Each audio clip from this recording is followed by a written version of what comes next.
अस्सलाम वालेकुम dear students, मैं मोहम्मद कैस अली खान हूं और आप यूट्यूब चैनल देख रहे हैं जिसके ऊपर मैं वीडियोस अपलोड करता हूं मैट्रिक और इंटरमीडिएट के डिफरेंट सब्जेक्ट्स के। डियर स्टूडेंट्स, हमने फर्स्ट ईयर की केमिस्ट्री की न्यू बुक का पहला चैप्टर स्टार्ट किया हुआ है।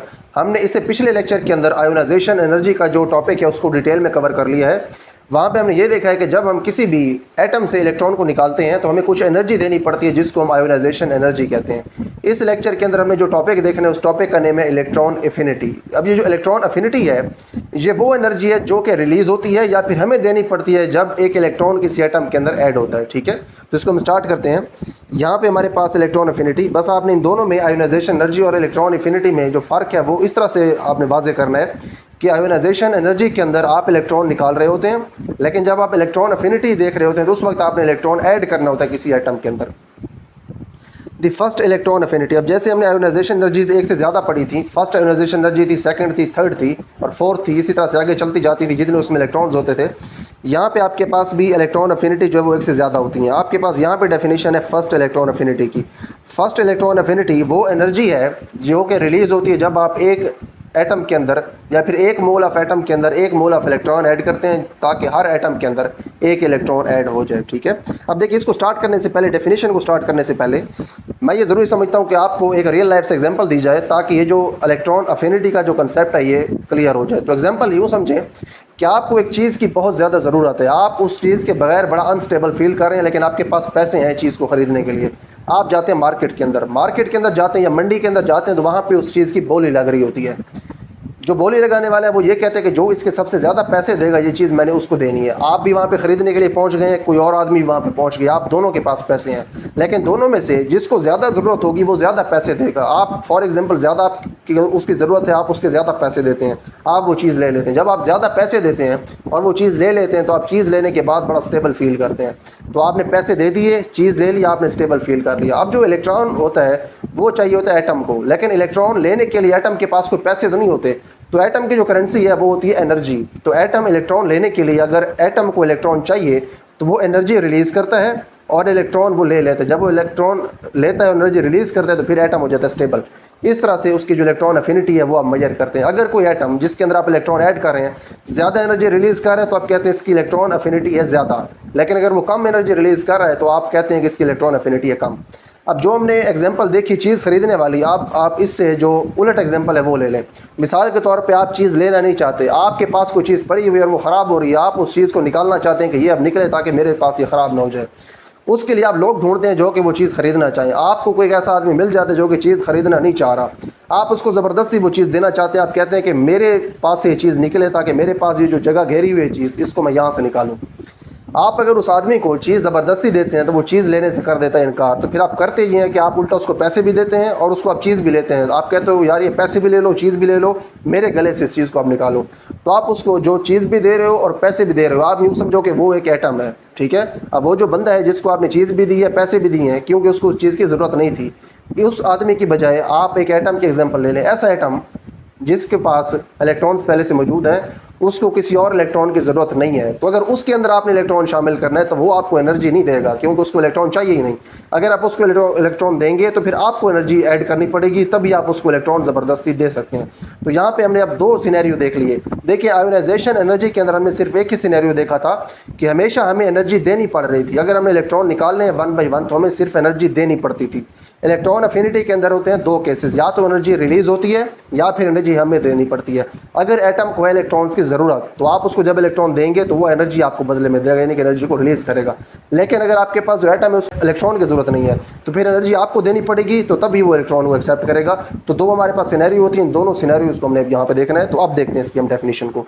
यहाँ से इसकी डेफिनेशन को स्टार्ट करते हैं। The first electron affinity del H EA1 is the enthalpy change involved when 1 mole of electrons is added to 1 mole of gaseous atoms। ये वो एंथैल्पी चेंज है जो कि इन्वॉल्व होता है जब आप 1 मोल ऑफ इलेक्ट्रॉन्स को ऐड करते हैं 1 मोल ऑफ गैशियस एटम्स के अंदर। ठीक है, जो 1 मोल ऑफ गैशियस एटम्स है, यानी कि जो एटम्स है आपके पास यहाँ पे जिनके अंदर आपने इलेक्ट्रॉन्स को ऐड करना है वो गैशियस फॉर्म के अंदर होने चाहिए और 1 मोल उनका होना चाहिए। उसके अंदर जब आप 1 मोल इलेक्ट्रॉन ऐड करेंगे तो उस वक्त जो एंथैल्पी चेंज होगा उसको आप कहते हैं कि ये आपके पास है फर्स्ट इलेक्ट्रॉन अफिनिटी, क्योंकि आप पहला इलेक्ट्रॉन जो है ये एटम्स के अंदर ऐड करें। ठीक है, यहाँ पे जो एंथैल्पी चेंज लिखा हुआ है ये चेंज इन एंथैल्पी। एंथैल्पी का मतलब होता है internal energy of the system of particles plus pressure जो उसके ऊपर अप्लाई हो रहा है और जो वॉल्यूम उसका है उस प्रेशर के अगेंस्ट, इनका जो सम है इसको आप कहते हैं एंथैल्पी। लेकिन आप यहाँ पे सिंपली ये आप यहाँ पे देखें कि जो एंथैल्पी है इसको आप सिंपली यहाँ पे एनर्जी कहते हैं, ठीक है। जो एनर्जी यहाँ पे चेंज हो रही है या फिर एनर्जी रिलीज हो रही है या फिर अब्जॉर्ब हो रही है, इसको आप कह रहे हैं यहाँ पे एंथैल्पी।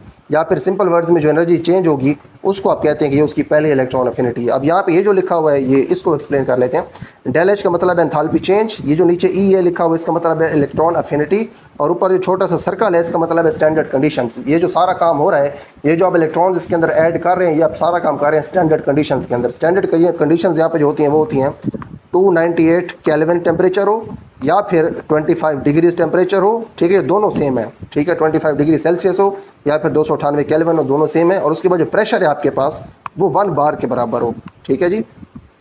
ये आपके पास है स्टैंडर्ड कंडीशंस। इन कंडीशंस के ऊपर जब आप ये काम करते हैं तो उस वक्त आप पहली इलेक्ट्रॉन अफिनिटी जो उसको कर रहे होते हैं मैयर, ठीक है। तो ये आपके पास पहली इलेक्ट्रॉन अफिनिटी है। अब ये काम आप करते क्यों हैं, ये जो आप इलेक्ट्रॉन उसको दे रहे हैं तो इसके रिजल्ट में होता क्या, ये फिर आपने देखना है। To form 1 mole of gaseous uninegative ions, तो फिर uninegative 1 mole of gaseous ions बनता है। देखें गैशियस यूनी नेगेटिव आयन का मतलब ये है कि वो जो आइंस है वो गैशियस फॉर्म के अंदर होते हैं, क्योंकि आपके एटम्स भी पहले गैशियस फॉर्म के अंदर थे। और वो यूनी नेगेटिव है, यूनी नेगेटिव का मतलब ये है कि उन सब एटम्स के ऊपर एक एक नेगेटिव चार्ज होता है, क्योंकि सबको एक एक इलेक्ट्रॉन मिलता है। Under standard conditions, standard conditions के नीचे वही कंडीशंस हैं 298 केल्विन टेम्परेचर या फिर 25 डिग्री सेल्सियस टेम्परेचर और उसके बाद 1 बार ऑफ प्रेशर। इन कंडीशंस के अंडर आप जब किसी भी 1 मोल ऑफ एटम को इलेक्ट्रॉन देते हैं तो वहाँ पे जो एंथैल्पी चेंज होता है उसको आप कहते हैं फर्स्ट इलेक्ट्रॉन अफिनिटी, ठीक है। फॉर एग्जांपल मिसाल के तौर पे अब यहाँ पे देखें पॉजिटिव और नेगेटिव का कंसेप्ट भी है, इसको भी हम यहाँ पे क्लियर करेंगे।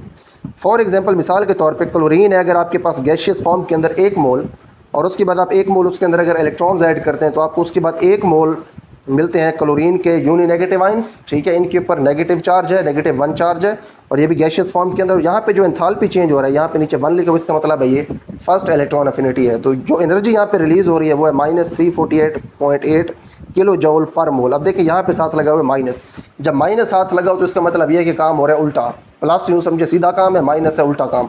उल्टा काम क्यों है, देखें जब एटम से हमने कोई काम करवाना होता है तो आमतौर पे हमें उसको एनर्जी देनी पड़ती है, लेकिन यहाँ पे आप जब उसको इलेक्ट्रॉन देंगे तो उसको पहले से इलेक्ट्रॉन की ज़रूरत है। जब उसको पहले से ज़रूरत है तो वो इलेक्ट्रॉन लेगा और आपको एनर्जी दे देगा।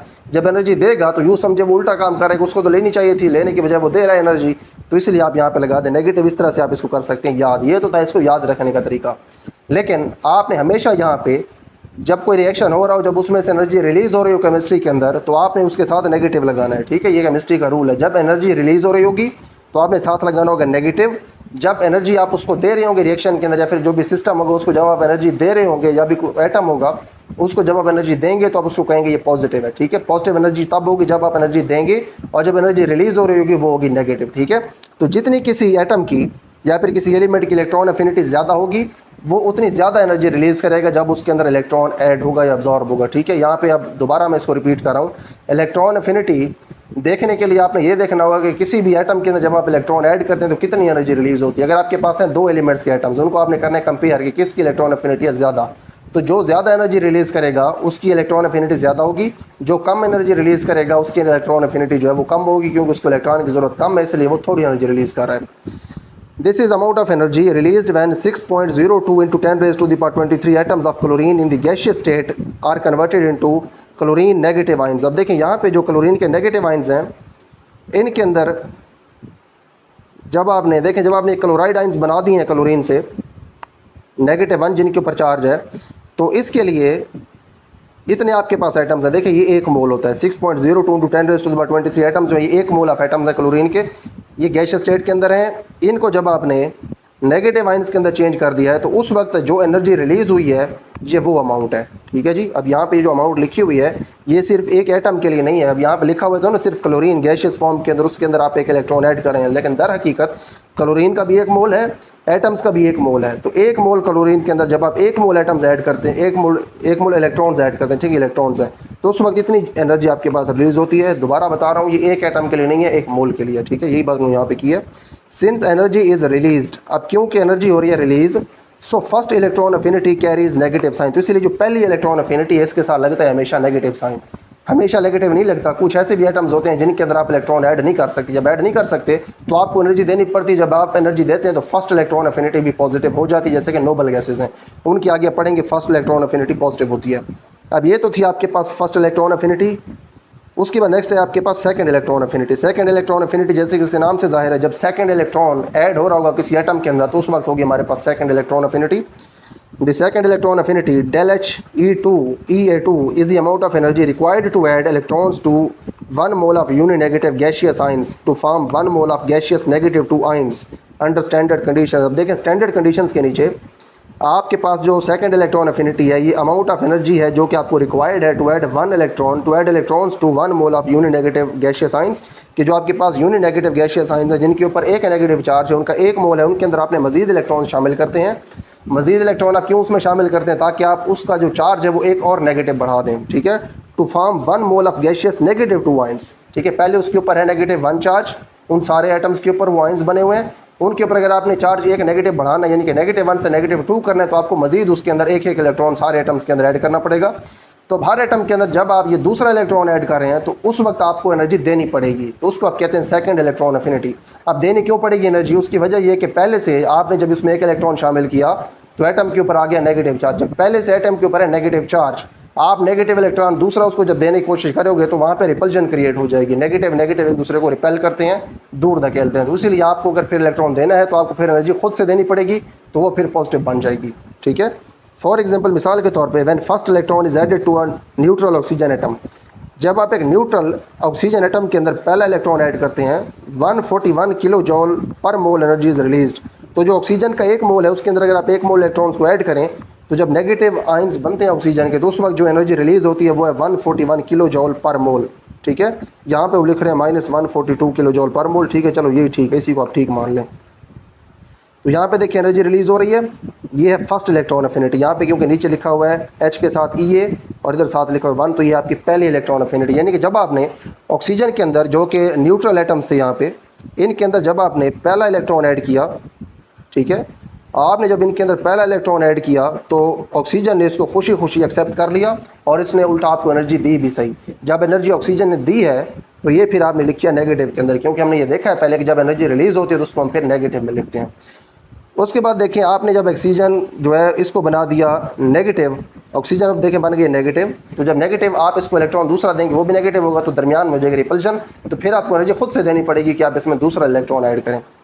ये चीज़ अब देखें यहाँ पर लिखी हुई है, but 798 kilo joule per mole of energy is absorbed. अब देखें दूसरी जो इलेक्ट्रॉन अफिनिटी है उसके अंदर एनर्जी हो रही है अब्जॉर्ब, ठीक है, रिलीज अब नहीं होगी। On adding second electron to uninegative ion, अब जो इसका यूनिनेगेटिव आइन है जिसके ऊपर एक नेगेटिव चार्ज है उसके अंदर अगर आप दूसरा इलेक्ट्रॉन अब ऐड करना चाहते हैं तो उसके लिए एनर्जी होगी अब्जॉर्ब। कितनी अब्जॉर्ब होगी? यहाँ पे गलत लिखी हुई है, ये ठीक है, ठीक है, इसको आपने लेना है। देखिए पहले से आपके पास 1 मोल है यूनिनेगेटिव आइंस का, उसके अंदर आपने एक और जब इलेक्ट्रॉन एक ऐड कर दिया, यानी कि 1 मोल इलेक्ट्रॉन का ऐड कर दिया, तो आपके पास जो आइंस अब बने हैं ऑक्सीजन के उनके ऊपर है 2 नेगेटिव चार्ज।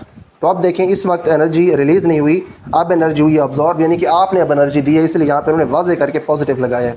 तो 844 किलो जॉल पर मोल आपको अब एनर्जी देनी पड़ी है। जी आपके पास है सेकंड इलेक्ट्रॉन अफिनिटी। तो हमने देखें आयोनाइजेशन एनर्जी के अंदर ये देखा था कि आप जब इलेक्ट्रॉन निकाल रहे होते हैं तो फिर आपको कितनी एनर्जी देनी पड़ती है, तो वहाँ पर हर वक्त हमने एनर्जी देनी थी। लेकिन यहाँ पर हो सकती हैं 2 सिचुएशन, एनर्जी हमने कभी कभी हमें देनी भी पड़ सकती है और कभी ये रिलीज़ भी हो सकती है एनर्जी, ठीक है। तो जब रिलीज़ होगी तो नेगेटिव और जब देनी पड़ेगी तो उस वक्त पॉजिटिव। इट इज़ बिकॉज, अब देखें पहली इलेक्ट्रॉन अफिनिटी जो इसकी है ये तो थी नेगेटिव, यानी कि इसने एनर्जी रिलीज़ की थी। अब दूसरी जो इसकी इलेक्ट्रॉन अफिनिटी है, दूसरा इलेक्ट्रॉन ऐड करते हुए हमें एनर्जी खुद से देनी पड़ी है। इसकी वजह क्या थी वो यहाँ पे लिखी हुई है, हमने वैसे पहले डिस्कस कर ली है, यहाँ पे भी उन्होंने लिख दिया है। It is because the negatively charge ions, अब जो नेगेटिवली चार्ज आइन है आपके पास ये वाला जिसके अंदर आप इलेक्ट्रॉन ऐड करें, क्या करता है, रिपेल्स द इनकमिंग इलेक्ट्रॉन, ये आने वाले इलेक्ट्रॉन को रिपेल कर देता है, दूर धकेल देता है, इसलिए आपको एनर्जी देनी पड़ती है तभी ये उसको फिर लेता है।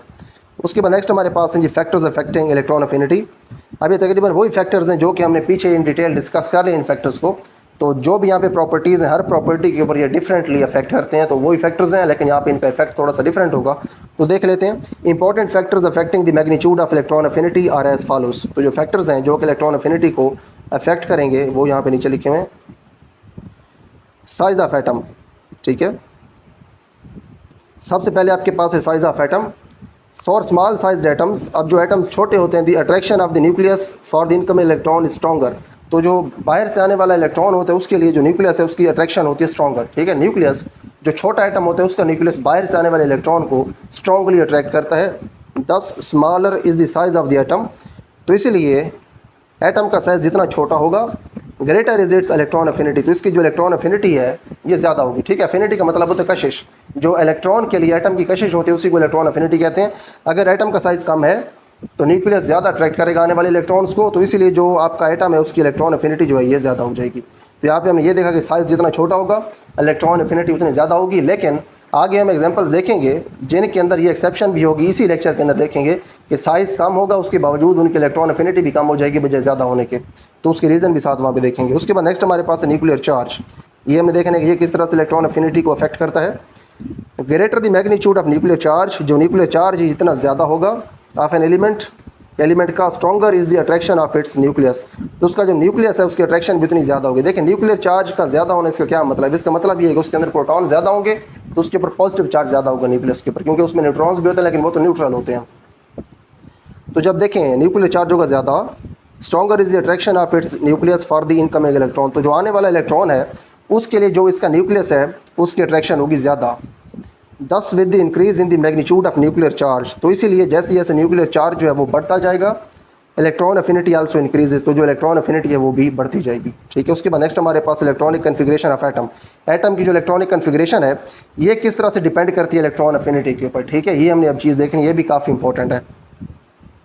The electron affinity is low, electron affinity low होती है, यानी कि एटम इलेक्ट्रॉन कम लेना चाहता है।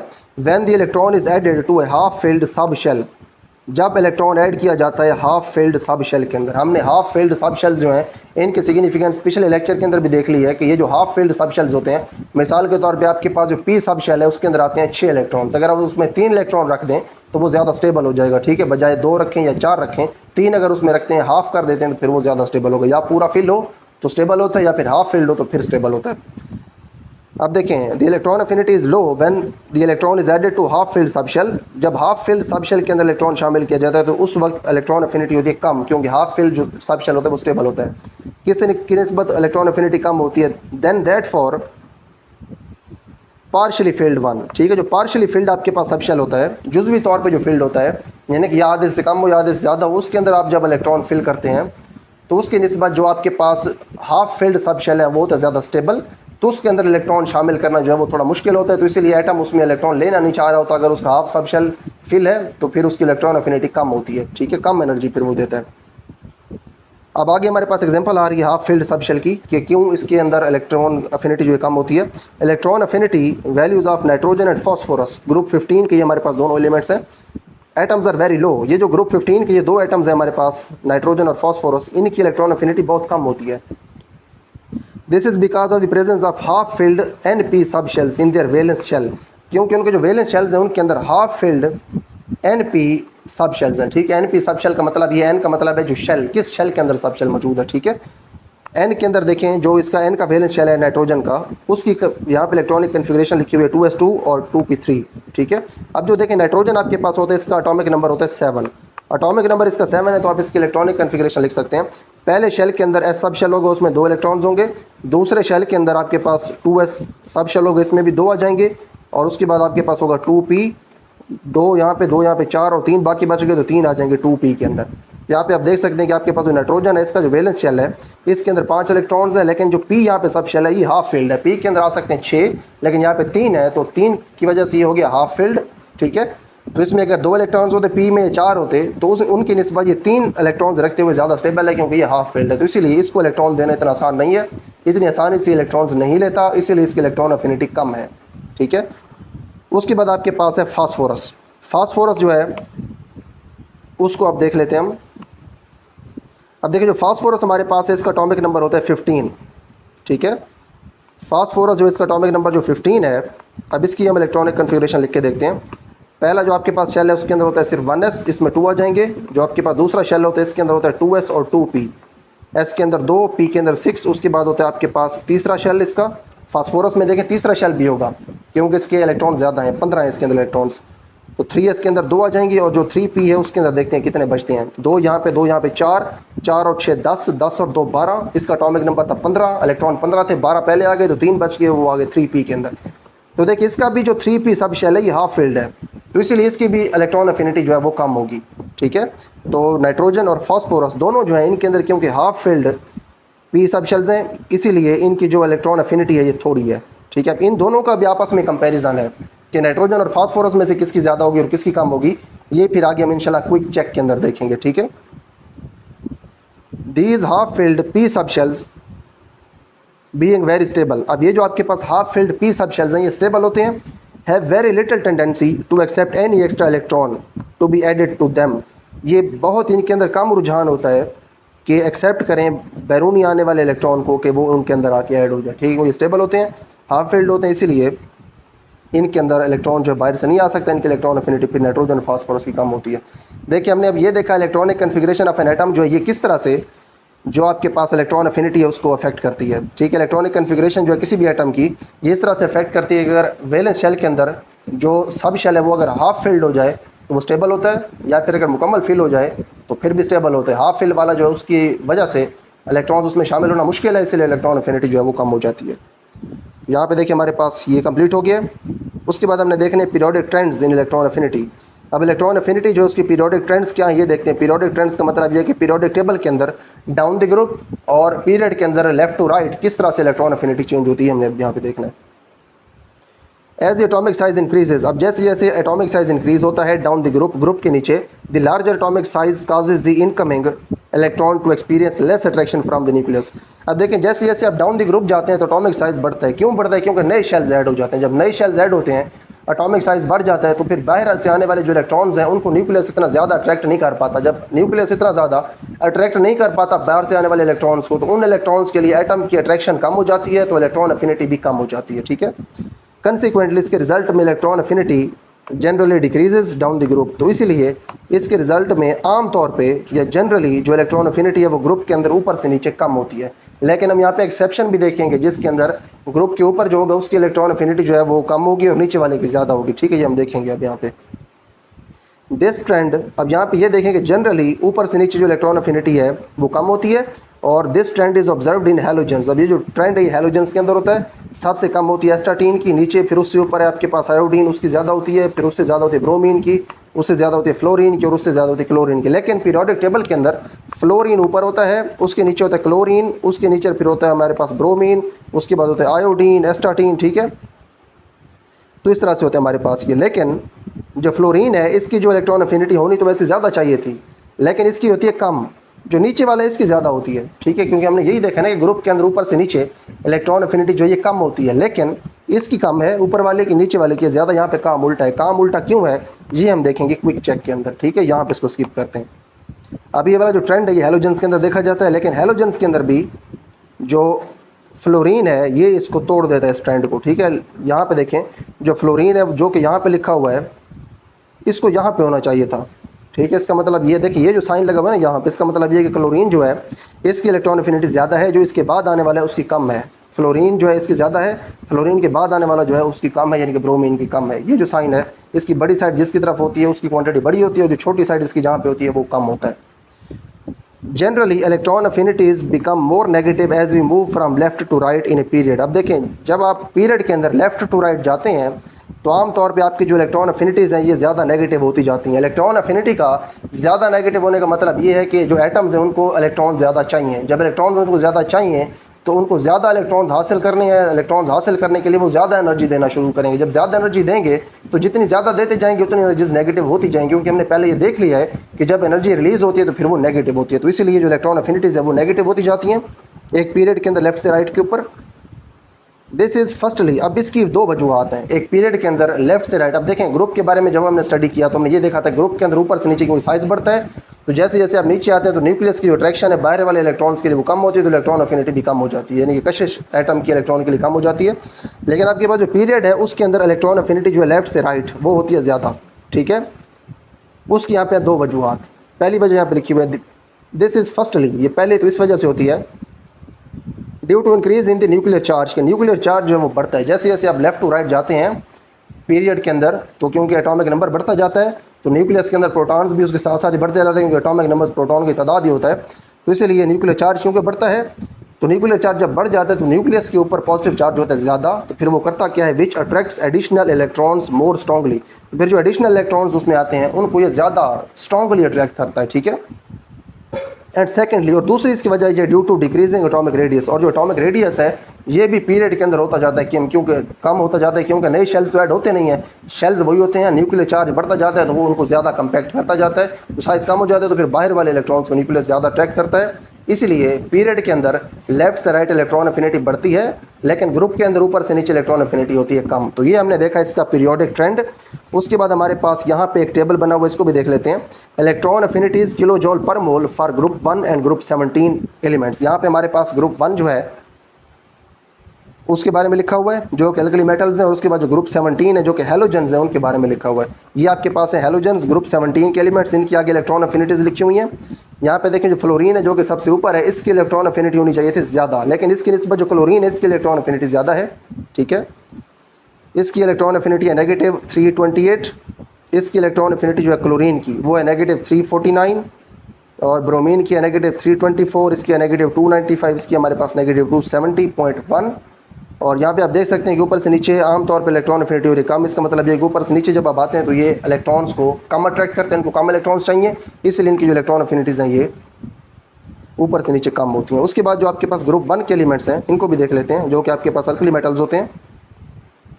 यहाँ पे देखिए आपके पास जो लिथियम है उसकी इलेक्ट्रॉन अफिनिटी ज़्यादा है, फिर सोडियम की है, उसके बाद फिर पोटेशियम की है, फिर रुबिडियम की है, फिर सीजियम की। यहाँ पे आप देख सकते हैं यहाँ पे एक तरतीब के साथ इलेक्ट्रॉन अफिनिटी हो रही है कम। यहाँ पे आप एक चीज़ और नोट करें कि जो आपके पास फ्लोरीन है ये होता है ग्रुप 17 के अंदर, और क्लोरीन ब्रोमीन ये सारे जो हैं ये हैं ग्रुप 17 के अंदर।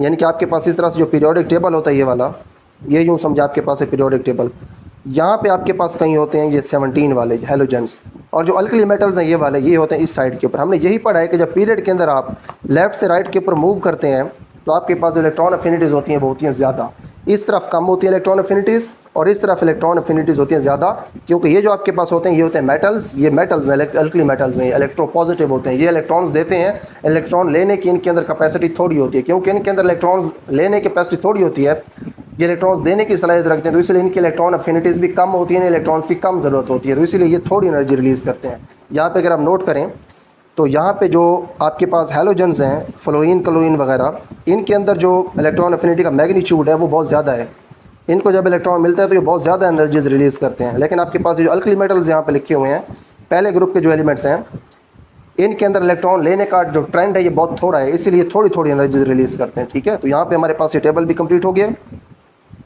उसके बाद नेक्स्ट हम देखते हैं क्विक चेक 1.5, ये काफ़ी इंपॉर्टेंट है, इसके अंदर वो सारे कंसेप्ट इस्तेमाल होने जो कि हमने अब यहाँ पे डिस्कस किए हैं। First electron affinity of oxygen is -141 kilo joule per मोल।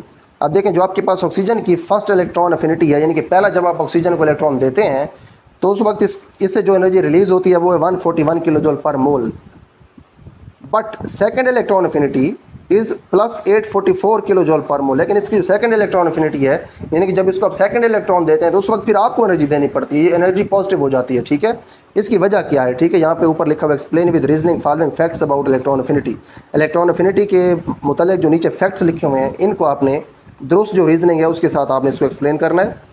अब ये जो फर्स्ट इलेक्ट्रॉन अफिनिटी है ये नेगेटिव इसलिए है क्योंकि जो आपके पास ऑक्सीजन है उसको इलेक्ट्रॉन की है ज़रूरत, उसके अंदर इलेक्ट्रॉन के लिए अट्रैक्शन मौजूद है। जब उसको आप इलेक्ट्रॉन देते हैं तो वो एनर्जी कर देता है रिलीज़, लेकिन जब उसको आप इलेक्ट्रॉन दे देते हैं तो उसके ऊपर आ जाता है यूनि नेगेटिव चार्ज, तो फिर आप जब उसमें दूसरा इलेक्ट्रॉन ऐड करते हैं तो फिर आपको एनर्जी देनी पड़ती है। तो जब आपको एनर्जी देनी पड़ती है तो फिर इसीलिए उसके ऊपर आपको एनर्जी देनी पड़ती है, तो उसके लिए इलेक्ट्रॉन अफिनिटी जो है वो दूसरी वो पॉजिटिव है, ठीक है। आप इसको इंग्लिश में ऐसे कह सकते हैं, when we add first electron to oxygen, oxygen has attraction for this electron, that is why oxygen releases energy and accepts the electron. But when we have added the first electron, then oxygen makes a negative ion which has a -1 charge on it, and when we add second electron to this negatively charged ion, this ion and the electron and the incoming electron repel each other. To overcome this repulsion we have to add energy, that is why this energy is positive. So second electron affinity is positive 844.0 kilo joule per mole, ठीक है।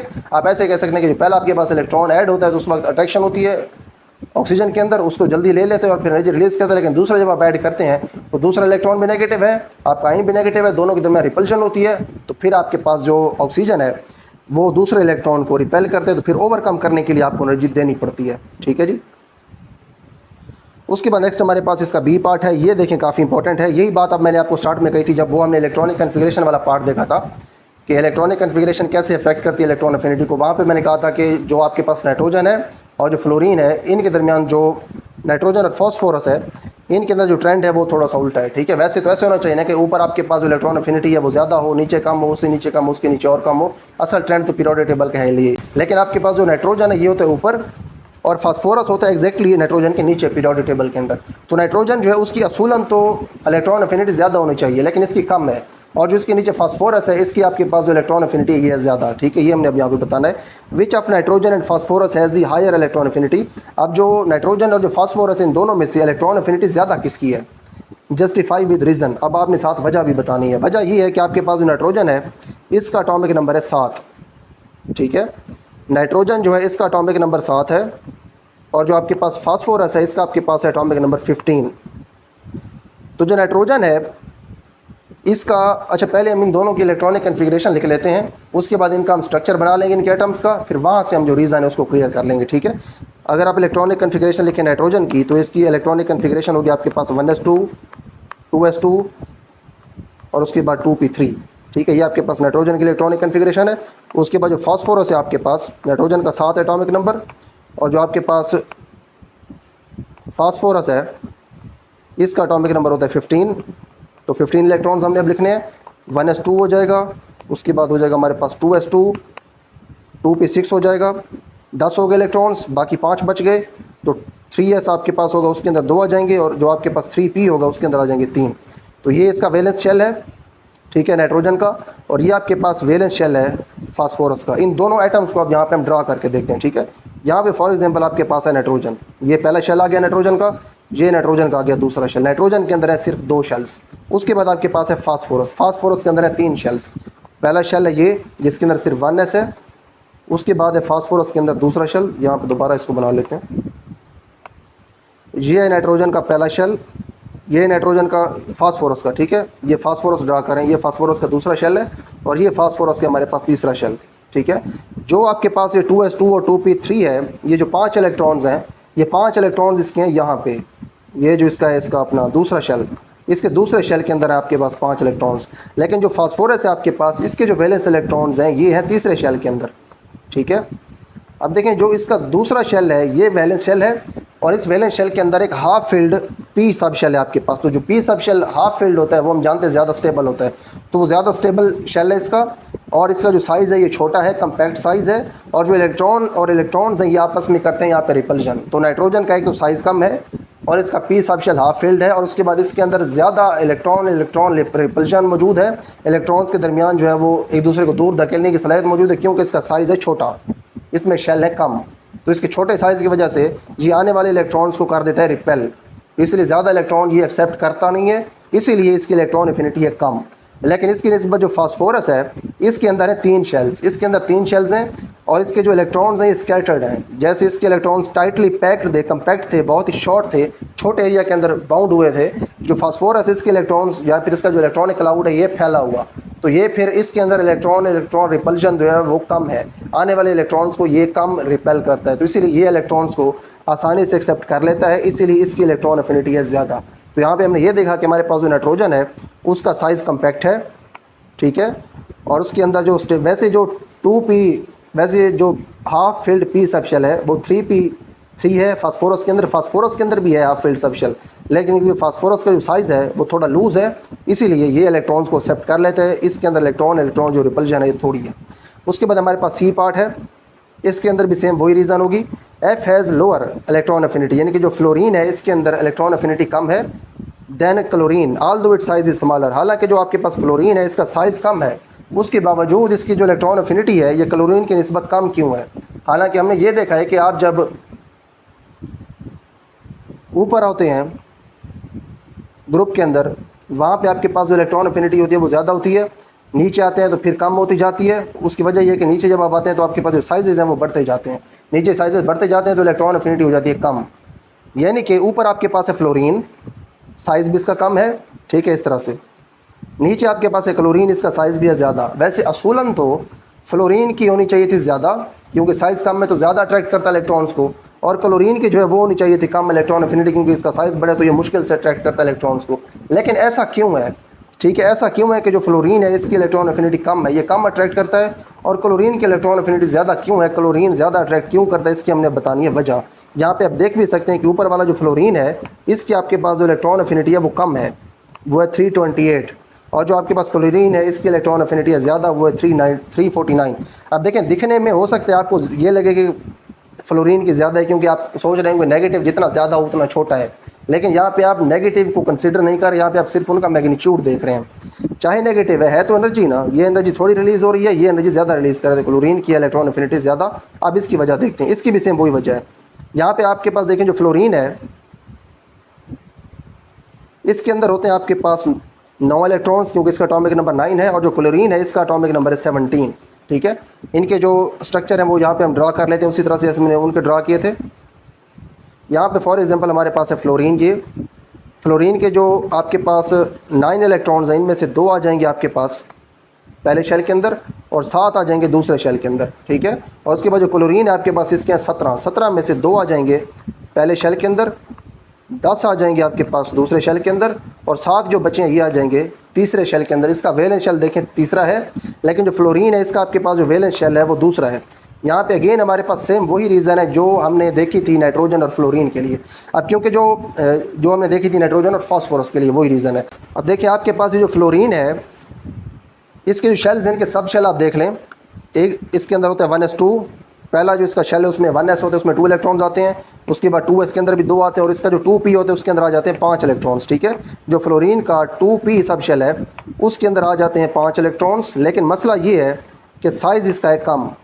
ठीक है, fluorine का size इसलिए कम है क्योंकि इसके shell हैं सिर्फ 2, साइज़ कम है, और जो इसका 2p सब शेल है इसके अंदर इलेक्ट्रॉन है बहुत ज़्यादा। जब इलेक्ट्रॉन बहुत ज़्यादा हैं तो यहाँ पे इलेक्ट्रॉन्स बहुत ज़्यादा इकट्ठे हो जाते हैं इसके वैलेंस शेल के अंदर। जब इलेक्ट्रॉन ज़्यादा इकट्ठे हो जाते हैं तो उनके अंदर रिपल्शन भी ज़्यादा हो जाती है, एरिया कम है उसमें इलेक्ट्रॉन्स यहाँ पे ज़्यादा टाइटली पैक्ड है, कम्पैक्ट साइज़ है, तो यहाँ पे इनके अंदर इलेक्ट्रॉन रिपल्शन जो है ये जाती है बढ़, ये ज़्यादा हो जाती है, तो फिर जो इनकमिंग इलेक्ट्रॉन है वो यहाँ पे बड़ी मुश्किल से ऐड हो सकता है। जब इलेक्ट्रॉन मुश्किल से नया आने वाला ऐड हो सकता है तो इसीलिए ये उसको कम अट्रैक्ट करता है, जिसकी इलेक्ट्रॉन एफिनिटी रिजल्ट के तौर पर कम हो जाती है। ठीक है, उसके बाद आपके पास है क्लोरीन। क्लोरीन के जो 7 वैलेंस इलेक्ट्रॉन्स हैं ये है दूर, न्यूक्लियस से दूर हैं, दरमियान में 2 शेल्स हैं, और उसके बाद ये इसका साइज़ है बड़ा इसके शेल का। ठीक है, और उसके बाद ये दूर दूर है, स्कैटर्ड है, डिफ्यूज़ है इसका जो आपके पास वैलेंस शेल है। इसका कम्पैक्ट साइज़ में था, छोटे साइज़ में इसलिए इलेक्ट्रॉन रिपल्शन थी, लेकिन यहाँ पे इलेक्ट्रॉन रिपल्शन उतनी ज़्यादा नहीं है जितनी फ्लोरीन के अंदर थी, तो इसीलिए ये आने वाले इलेक्ट्रॉन्स को ज़्यादा एक्सेप्ट करेगा, तो उसके बाद इसकी जो इलेक्ट्रॉन एफिनिटी है ये हो जाएगी ज़्यादा। ठीक है, तो दोनों को हमने अब यहाँ पे क्लियर कर लिया। ये दोनों हमारे पास जो क्वेश्चंस थे ये काफ़ी इंपॉर्टेंट थे। इनके अंदर हमने ये देखा कि हमारे पास जो इनका साइज़ है ये वजह बनता है कि ये जो ट्रेंड है उससे ये हट के बिहेव करते हैं। ठीक है, उसके बाद नेक्स्ट हमारे पास हमारा डी पार्ट होगा, जिनके अंदर हमें नोबल गैसेस के बारे में बताना है। यहाँ पे हमारे पास हमारा D part, why noble gases group 18 है पॉजिटिव फर्स्ट इलेक्ट्रॉन एफिनिटीज़। अब देखें, हमने पहले तो ये देखा कि यूजुअली हमारे पास जो फर्स्ट इलेक्ट्रॉन एफिनिटी होती है वो आमतौर पे होती है नेगेटिव, यानी कि इलेक्ट्रॉन जो है वो एक्सेप्ट एटम कर लेता है, लेकिन जो हमारे पास नोबल गैसेज हैं उनकी इलेक्ट्रॉन एफिनिटी जो है वो पॉजिटिव क्यों होती है? Explain in terms of electronic configuration. आपने इलेक्ट्रॉनिक कन्फिग्रेशन को इस्तेमाल करते हुए आपने इस चीज़ को एक्सप्लेन करना है।